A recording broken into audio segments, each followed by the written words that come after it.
Сайн байцгаана уу? Ингээд химийнхээ 25 оны тестийн тайлбарыг үргэлжлүүлье. 11-р асуулт. Хамгийн олон тооны атомтой бодисыг сонгоорой гэсэн байна. За, дараах бодисууд бол өгөгдсөн байна. Тэгэхээр энэ хүү даалгаврыг ажиллахын тулд бүгдээрээ атом гэж юу гэлж байгаа илээ? Атомын дугаар гэж, атомын тоо гэж яг юу гэлээд байна? Мөн дээрээс нь Авогадрийн тоо болон моль гэдэг ойлголтуудтайгаа танилцах нэ. За, атом гэдэг бол химийн элементийн шин чанарыг харуулсан хамгийн жижиг цааш үргэлжлүүлэн үл хуваагдах хэсэг гэж үздэг тийм ээ. Тэгээд цөм болон электроноос тогтдог ийм онцлог бүтэц байгаа. Тэгээ атомын тоо гэх юм бол нөгөө дэс дугаараараа тэгээд энэ хүү атомын тоо тухайн элемент хэдэн протонтой юм бэ, хэдэн электронтой юм бэ гэдгийг бол илэрхийлж өгдөг онцлогтой. За энд болохоор агш нь молийн тодорхойлтыг оруулсан байгаа. Моль гэдэг маань ерөөсөө атомыг багцлаад илэрхийлж байгаа нэгж аахгүй. Жишээлх юм бол нэг шүтэнцний хайрцаг дотор тэдэн шиг шүтэнц байгаагийн гутаа одоо тэр шүтэнцний тоогоор бид хэдүүл ярьдгүй шүү дээ тий. Ихчээ тэдэн шиг шүтэн заавь гэж бол ярихгүй. Тэдэн хайрцаг шүтэн заавь гэж багцалж ерөөхдөө ярьдаг. Тэгэхээр атом гэдэг маань маш жижигхэн бүтэц учраас моль гэсэн багталсан нэгжээр илэрхийлэгддэг. Тэгвэл нэг моль гэдгийн цаана 602-ыг үржих нь 1023 зэрэг ширхэг атом байна гэсэн үг байхгүй юу? Нэг моль гэдгийн цаана. За тэгээд энэ дээр нөгөө Авогадрийн тоо гэдэг маань ерөөсөө л саний хэлсэн 602-ыг үрждэг нь 1023 зэрэг гэдгээл бодох хэрэгтэй. Яг авокадо гэж уншиж сонсож байгаа зү тий. Авокадо гэхээр за одоо тэгвэл 11-р энэ хүү тестийг яаж ажиллах вэ гэсэн бэ гэхээр одоо хөхрийн оксид дээр гэдэг 2 моль SO2 гэдээ орж ирж байгаа. Тэнгүүд S маань 1 ширхэг, O маань 2 ширхэг байгаа. Нийлээд 3 ширхэг болно. 2 моль гэсэн учраас 3-ыг үржих нь 2 тэнцүү 6.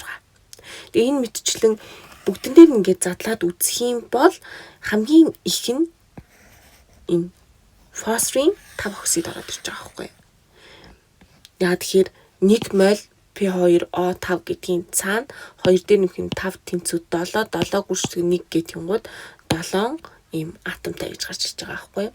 За тэгээд энэ дээр нэмж багшийн зүгээс хэлэх зүйл нь 1 моль H болон 1 моль O-гийн хувьд атомын тоон тэнцүү гэсэн үг. Яа тэгэхээр 1 моль гэдгийн цаана ерөөсөө л 600-ны 2-ыг за энэ 22 гэж үрждэг нь 10-23 зэрэг ширхэг атом байгаа гэдэг ийм илэрхийлэмж авч байна. Гэтэл массаараа хоорондоо ялгаатай болчихж байгаа байхгүй юу? Массаараа хоорондоо тэнцэхгүй. Өөрөөр хэлбэл H-ийн хувьд 1 грамм моль байхад хүчил төрөгчийн хувьд 16 грамм моль болно гэсэн үг. Өөрөөр хэлбэл хүчил төрөгчөөс 16 граммыг авч иж түүн дотор 600-ны 2-ыг үржих нь 10-23 зэрэг ширхэг атом байна гэсэн үг. Харин ус төрөгчийн хувьд 1 граммыг авч иж тэрэн цаанаа 600-ны 2-ыг үржих нь 10-23 зэрэг ширхэг атом байна гэсэн үг шүү. Тэгэхээр энэ ялгааг аягүй сайн гаргаж аваарай. Тэгээ ерөөдөө бол молийг ойлгох юм бол мольтой бодлогуудыг бодоход амархан болчихно. 11-ийн зөв хариулт C өгдөл байлаа. 12.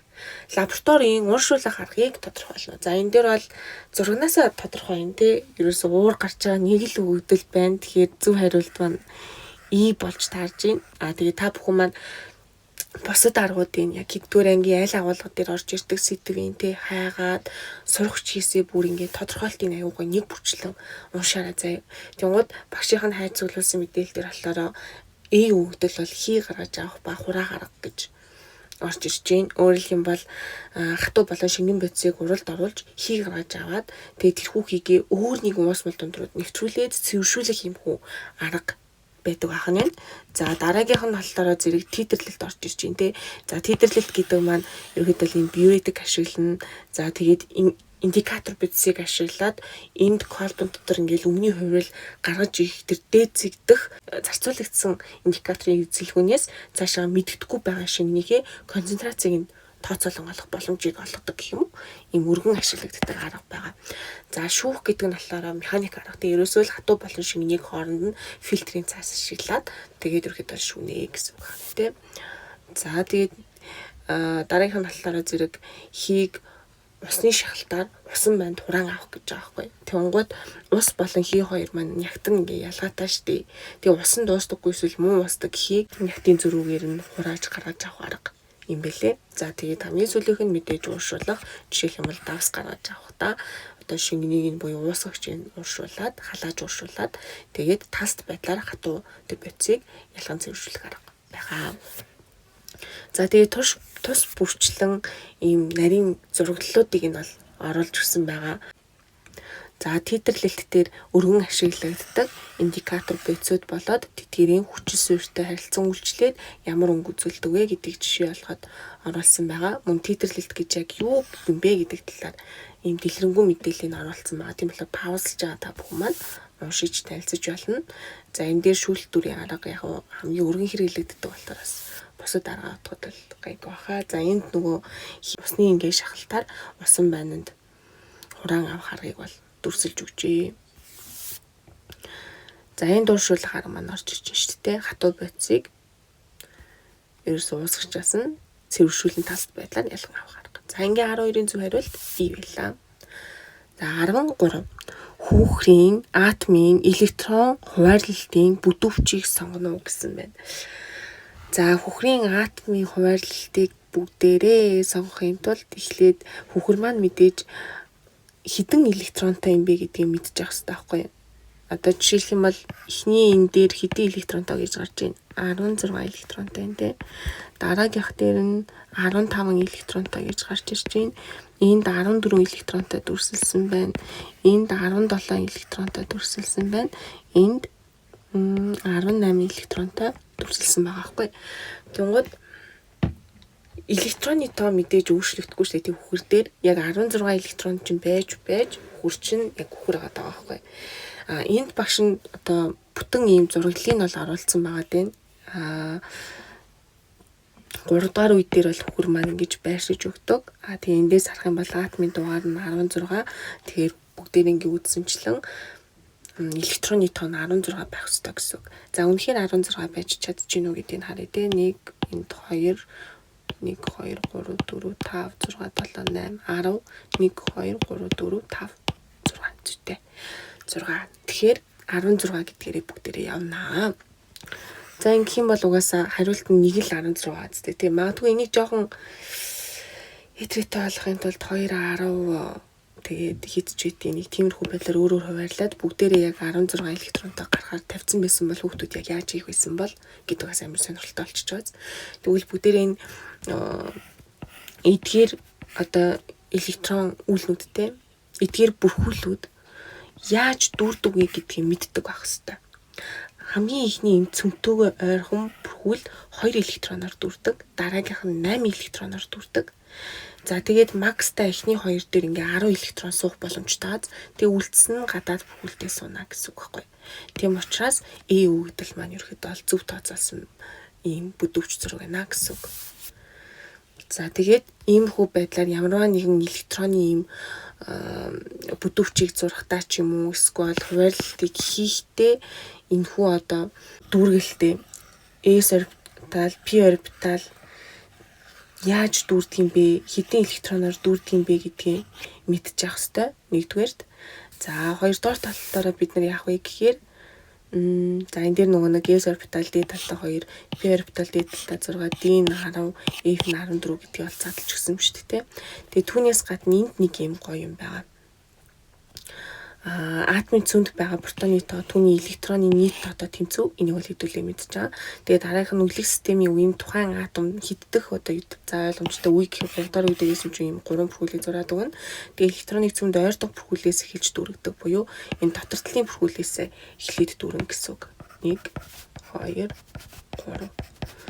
За дотоод бүрхүүлээс агуулад эхнийх нь угаасаа макс нь 2 байдаг, дараагийнх нь угаасаа макс 8 байдаг. Яагаад тэгэхээр цөмдөө электрон ч татагдчихж байгаа учраас яг бүтэн дүүрэх нь ойлгомжтой. Тэгээд үлдсэн нь болохоор 3 дахь бүрхүүл дээр ингэж сууж өгнө. Тэгэхээр энэ дарга болсон хэр үлдэгдэл 6 нь 3 дахь бүрхүүл дээрээ сууна гэсэн үг байхгүй. Тэгээд илүү гоё нарийн тооцоолол юм нарийн ширийн аргууд бол байгаа. Тэгэхээр энэ талаар манайхан багш нараас сайхан асууж байгаад те ямар ч төрлийн асуулт орж ирсэн хийх хэвц болоод тэгээд ийш дараарай. За 13-ын зөв хариулт A байлаа.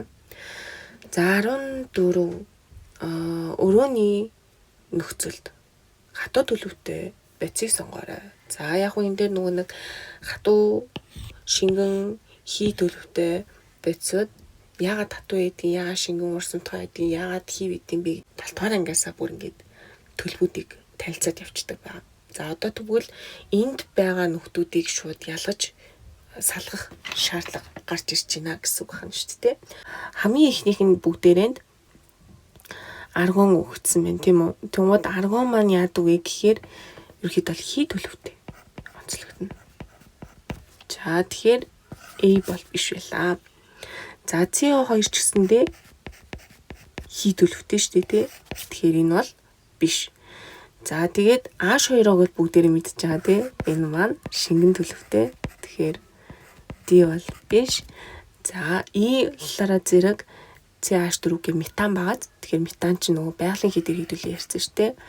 За энэ бол хий тийм болохоор биш. Тэгээ мэдээж купрум буюу зис маань хатуу төлөвтэй байдаг. Тэгэхээр бидний зөв хариулт 14-ийн C болж өгч байна гэсэн үг байна. За зистэй холбоотой багш нь зарим нэг сонирхолтой юм мэдээллүүдийг цуглуулсан байгаа. Зисийн одоо 3D болон 4S орбиталуудын хоорондох энергийн зөрүү нь үзэгдэх гэрлийн хөх болон нийлхийгаан туяаг шингээгээд улаан ба улбар шарын туяаг нь ойлгодог. Тийм болохоор бидний нүдэнд ийм гоё алтдаг шаргал өнгөтэй харагддаг бахны нэгдүгээр баримт. За хоёрдугаар баримтын талаараа зэрэг нөгөө нэг ингэдэг штеп. Зис аянд ингээд ус хонуулаад уух сайн, зис салбараар хоол идэх сайн. Ер нь ингээд зис аягүй сайн гэж яриад байдаг те. Гэтэл түүний цаана зис гэдэг маань өөрөө яараа бактерийн ДНХ-ийг нь гимтэж байгаа зү те. Тэгвэл өөрөө энэ маань яаж ийн вэ гэхээр эсийн мембраныг нэвтэлж ороод зис маань түүний уурга болон ДНХ-ийг задлаад гимтээдэг байхгүй. Өөрөөр хэлбэл олигодинамик үйлчлэлтэй гэсэн үг хаана шүү дээ.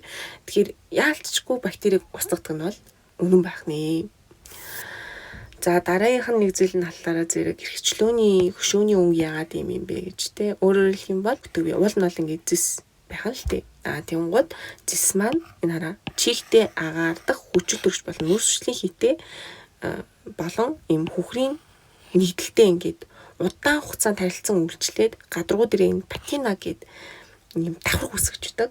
Тэгвэл энэхүү давхарга нь яг бидний нүдэнд харагдаж байгаачлан ийм өрмөц ийм ногоон цэхэр өнгөтэй болчдөг байна шүү дээ. Тэгээд цаашид энэ маань одоо тухайн одоо тэр зэсийг зэвэрч идэгдэхээс үргэлж бол хамгаалж өгдөг юм бүрхүүлж өгдөг байна. За энэ нэг сонирхолтой баримт байна. За мөн дээрээс нь зэс маань нэг дахин ингэж ашиглагддаг. Бүр хичнээн жилийн өмнө ингээд худалдаанд гаргацсан зэсийн бараг 80% нь одоо хүртэл ашиглагдсаар байгаа. Мөн дээрээс нь электрон аягүй сайн одоо дамжуулдаг нөгөө мөн цахилгааныг аягүй сайн дамжуулдаг гэх мэтчлэн зэсийг бол ерөөсөө ингээл байнгын хэрэглээ болгодог байна. За ингээд зэс маань маш олон төрлийн юм давуу талуудтай. Тэгээд бидний амьдралд өргөн дэлгэр ашиглагддаг металл байна. За 14-ийн зөв хариулт C байлаа. 15 100 кJ моль дулааны өөрчлөлттэй экзотерм урвалын энергийн диаграммыг олоорой нэ. За үүнийг ажиллахад яг нэг 100 гэдэг тоог биднэрт яагаад өгж ийн вэ гэхээр эхлэл болон төгсгөлийн зөрүүн 100 байх хэрэгтэй байхгүй юу? Наандаж. Тэгэхээр яг энэ тооны өгөгдөл дээр тулгуурлаад бүгдээр яах нь 100 150 гэхээр биш байгаа. Зөрүү тохирохгүй байна. За энд зөрүү тохирч байна. За энд зөрүү 200-аас доош байгаа. Тийм болохоор энд манай зөрүү тохирохгүй байна. За энд бас 150 300 гэхээр зөрүү тохирохгүй байна те. Энд зөрүү тохирч байна. Тэгэхээр нэг бол зөв хариулт маань B, нэг бол E болж байна. Эхний ээлжинд зөвхөн 100 гэдэг өгөгдөл дээр ажиллахад байна шүү. Одоо тэгвэл бүгдээрээ экзотерм урвалынхаа онцлогийг мэдчих юм бол B юм уу эсвэл E юм уу гэдгийг ялгахад амарлаж байгаа хгүй. За тэгвэл онолтойгоо танилцъя. За экзо гэдэг нь ер нь бол биологи дээр хэдүүлэн гэдэг те экзо гэх юм бол гадаад, эндо гэх юм бол дотоод гэдэг экзотерм экзодерм гэд гадаад давхраг, эндодерм гэд дотоод давхраг гэд үздэг штэ. Тэнгууд хийм дээр аллаараа зэрэг экзотерм гэх юм бол одоо энэ дээр байгаа зургийг харах юм бол гадагшаага дулаан ингээ ялгарч байгааз. Тэгэхээр гадагшаага дулааныг ялгаруулж ивэл энэ нь экзотерм урвал гэж ойлгочих. Эндотерм урвал гэдэг нь дотгошоо дулааныг шингээж өгч байгаа гэсэн үг байхгүй юу?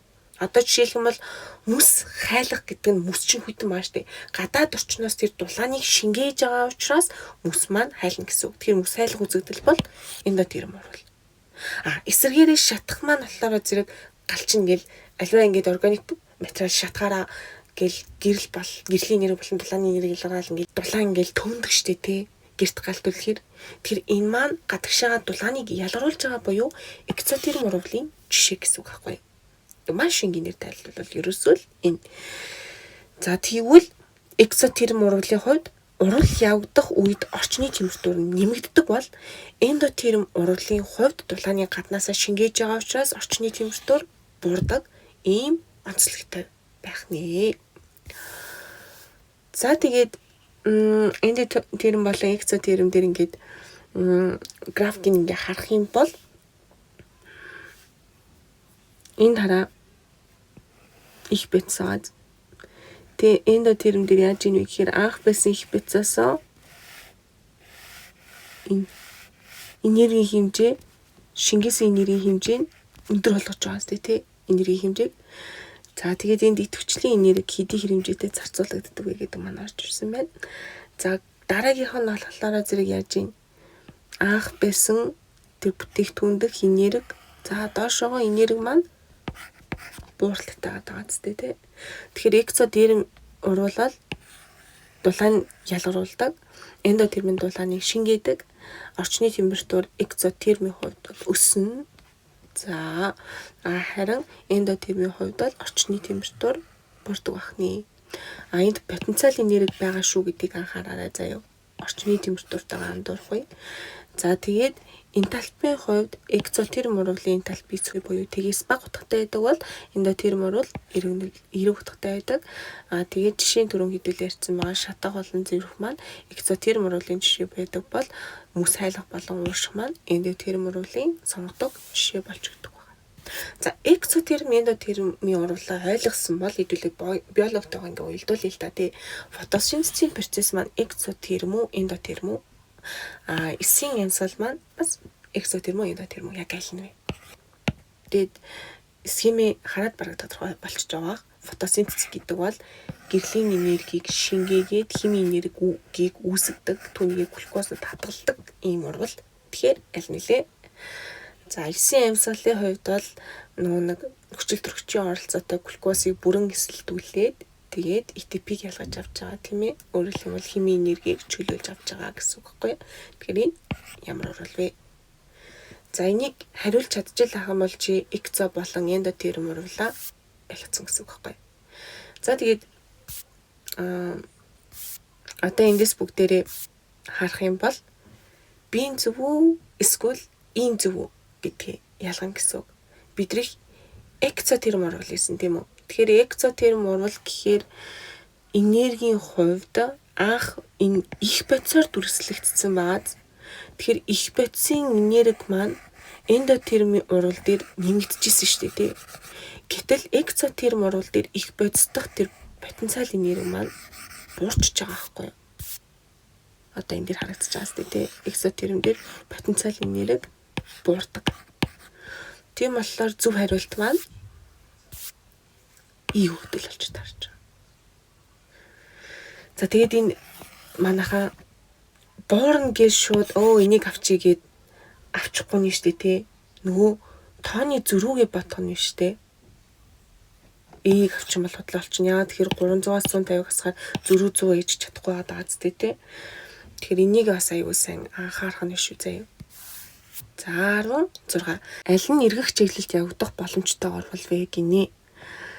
За эндээс бүгдээрээ барийн эсэд ерөнхийдөө бол тундас бууж байгаа урвлууд хий ялгарч байгаа урвлууд ерөнхийдөө бол үл эргэх урвал гэд ойлгочих болно.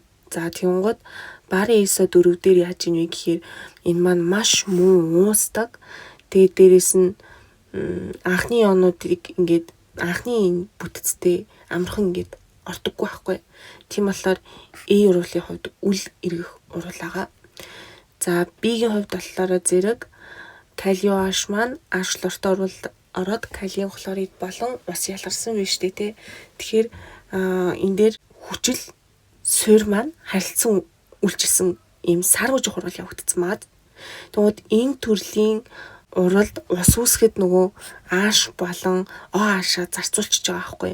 Тийм болохоор энэ маань үл эргэх урвал. За C өвдөл дээр яаж юм вэ гэхээр хий ялгарсан маас тий. Энд. За тийм учраас ерөнхийдөө бол хийг буцааж ингэж системд оруулахгүй шүү дээ. Ийм болохоор C маань үл эргэх урвал байхгүй. За одоо DU EU гэдэг сонголт бүгдээрээ үлдэж байна.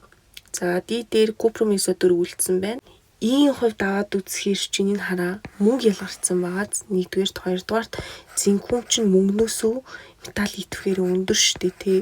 Тэгэхээр мөнгө маань буцаагаад зинхүүмийн угаасаа түлхэж чадахгүй байхгүй юу? Тийм болохоор E бол угаасаа эргэхгүй.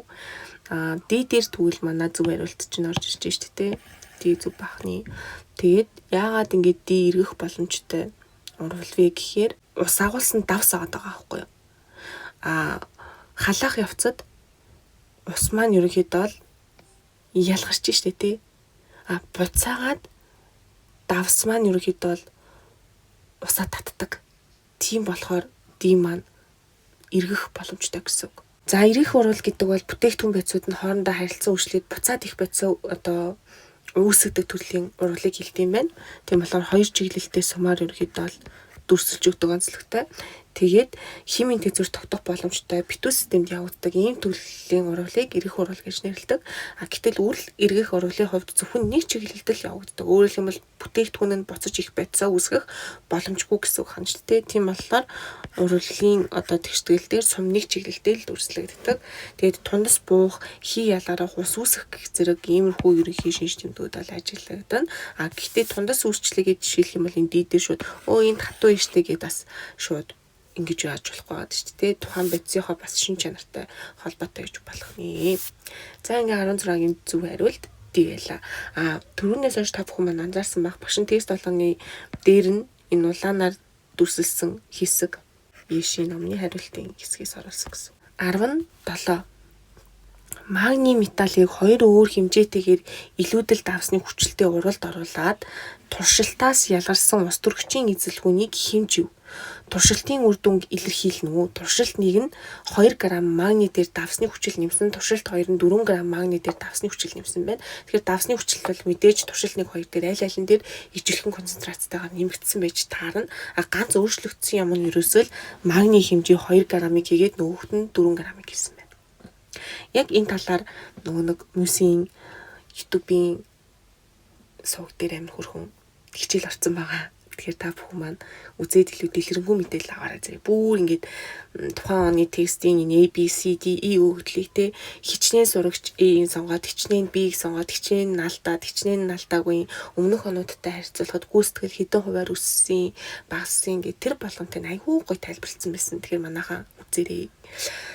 Багш плейлисттэй хадгалсан байгаа хэмээх. За үг артаж хүрэлтлээ. Асуултанд оръё. Энийг багш маш энгийнээр тайлбарлах юм бол нь шүү дээ тий.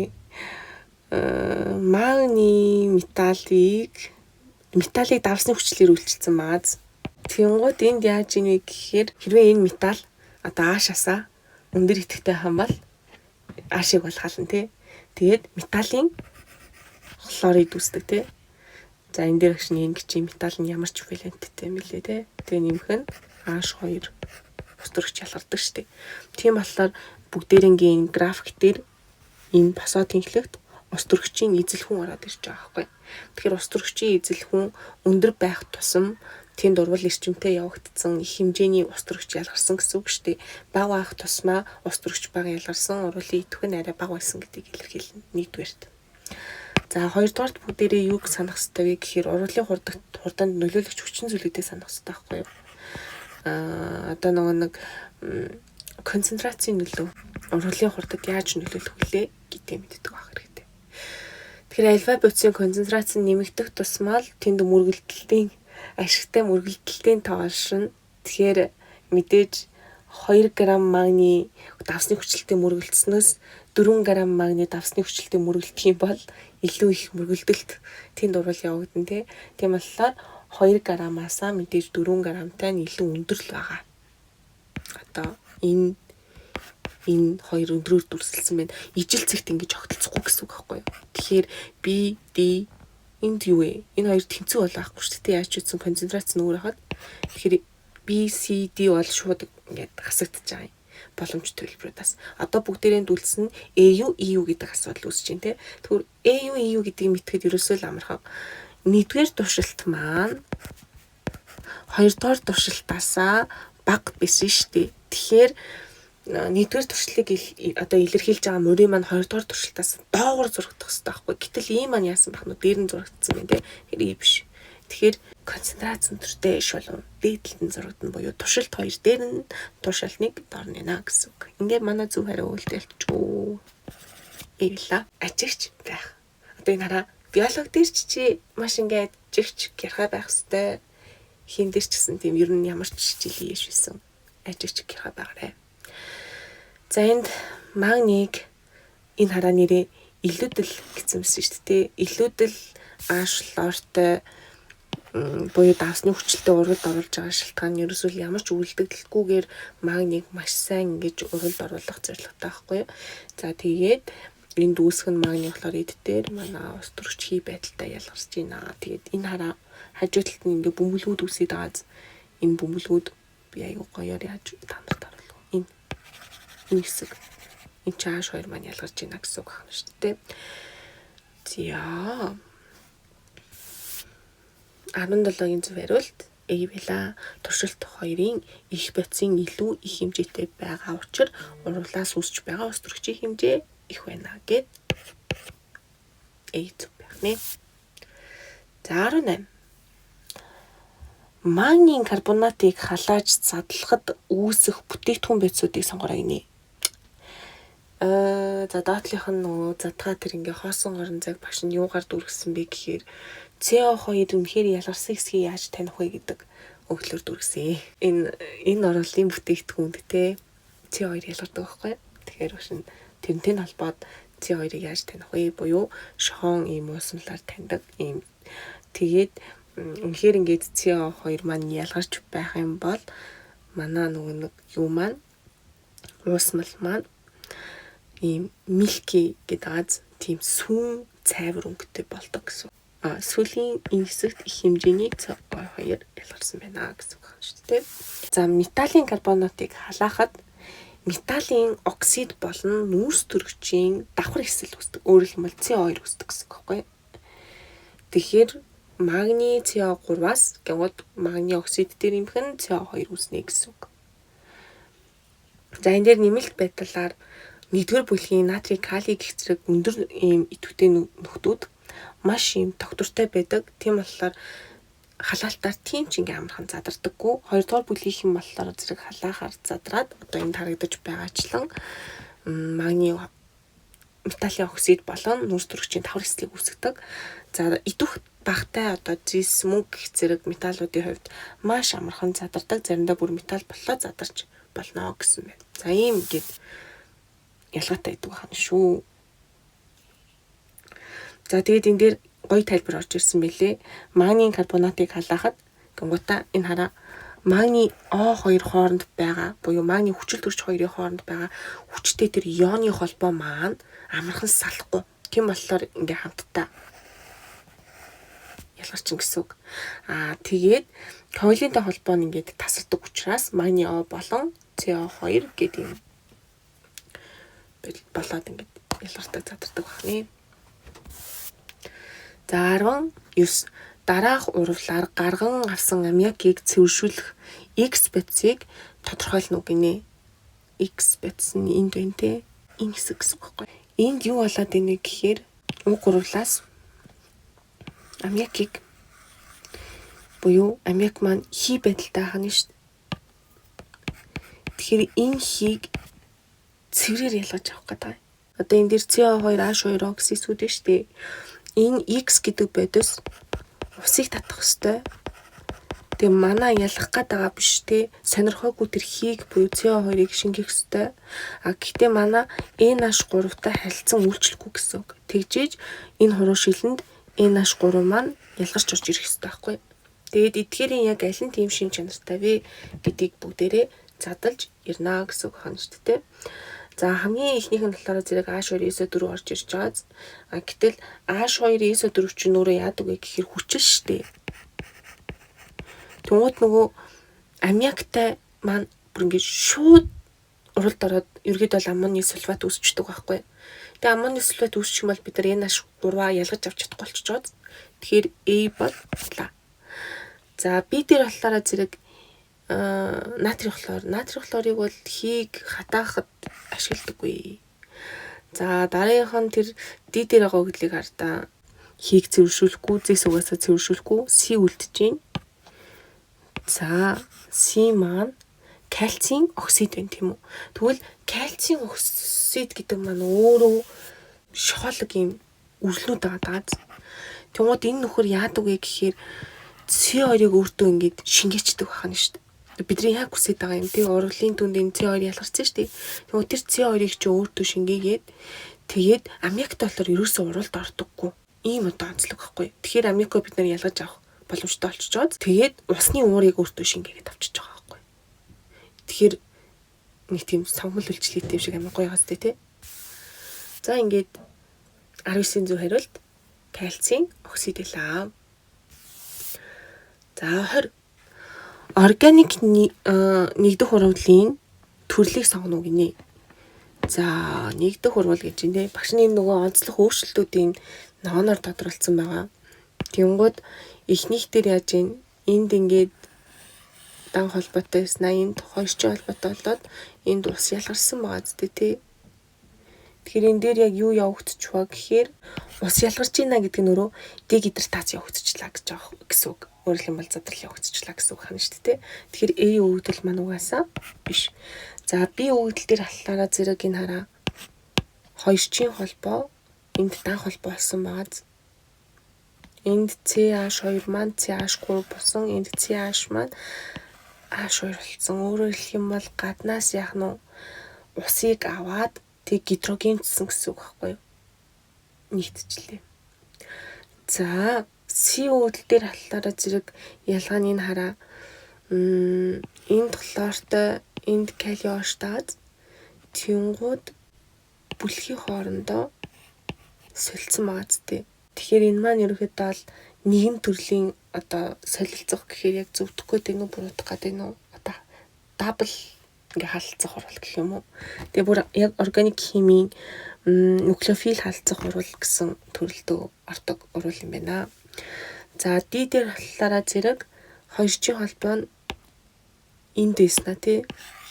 Хойшчин хол маань эндээ ороод ирсэн бааз. Тэгэхээр энэ изомерч хурвал явагдсан гэсэн үг. За E дээр халлаараа зэрэг хүчил төрөгчийн оролцоотой C2H2O гэхээр энд нэг шаталт явагдсан бааз тий. E биш, D биш, C биш. Ингээд зөв хариулт маань B-гээр орж ирж байна гэсэн үг. За тэгээд урвалын төрөллүүдээ аваад үзэх юм бол нэгдэх урвал гэдэг маань өөрөө хоёр тусдаа бодисгүй бол түүнээс дээш тооны бодис хоорондоо нэгдээд нэг нийлмэл бодис үүсгэхийг нэгдэх урвал гэж нэрлэдэг. Задрах урвалын хувьд болохоор нэг нийлмэл бодис маань ийм тусдаа хид хідэн ингээд бүтээгдэхүүн бодисод хуваагдана шүү дээ. Халах урвал гэдэг маань одоо урвалын идэх өндөртэй одоо дан нэгдэл маань ерөөдөө бол нийлмэл хэсгийн нэг хэсгийг ингээд түрч гаргаад тэгээд ерөөхдөө шинэ бүтээгдэхүүн байц үүсгэхийг халах урвал гэж нэрлэж байна. Тэгээд металлын халах урвал гэхэд үлээ 8 дахь ангид үздэг байгаа.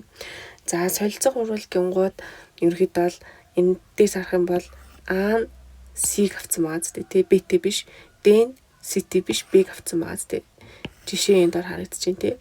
Тэгэхээр хоёр нийлмэл бодис хоорондоо харилцан үйлчлээд яонуудаа солилцож ивэл тэгээ түүний дүнд шинэ нийлмэл бодис үүсэх нь өөрөө солилцоо хуруулахны. За дараагийн талаараа зэрэг шатаг хуруул орж ирж байна те. Хүчилтөрч орж ирлээ. За 2 энэ бол шатаг хуруулахны. За ингээд 20 зөв хариулт би үүдэл байлаа. Нэгдэх хуруул нь их бодисууд хоорондоо нэгдэж нэг бодис үүсэхийг хэлнэ гэж байна. За энэ хүртэл сувгтайгаа хамт локустайгаа хамт байсанд баярлалаа. Тэгээд сувгаа дэмжээд лайк дараад, subscribe дараад тэгээд notification хэсгийг төвчүүлээрэй. Bye.